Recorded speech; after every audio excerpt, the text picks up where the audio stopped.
Mahal na mahal mo ang iyong kaibigan.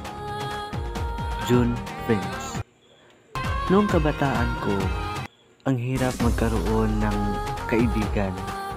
Kasi kahit gusto mong magkaroon ng kaibigan, hindi ka naman din gusto mong maging kaibigan. Ako si Cabs. Palatawa, pero pag nasaktan, umiiyak ng patago. Ako yung makulit at nangungulit at palaging sweet. Noong una, akala ko okay lang na magpapansin. Pero lingid sa aking kaalaman, ito pala ay dahilan para ayawan ako sa mga taong gusto kong maging kaibigan. At ang nangyari, ni isa ayaw ako maging kaibigan.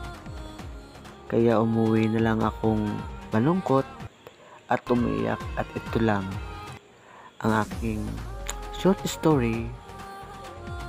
Ito lang ang short story ko sa kaibigan. Hanggang sa muli, kung upload sa aking karanasan na magkaroon ng kaibigan.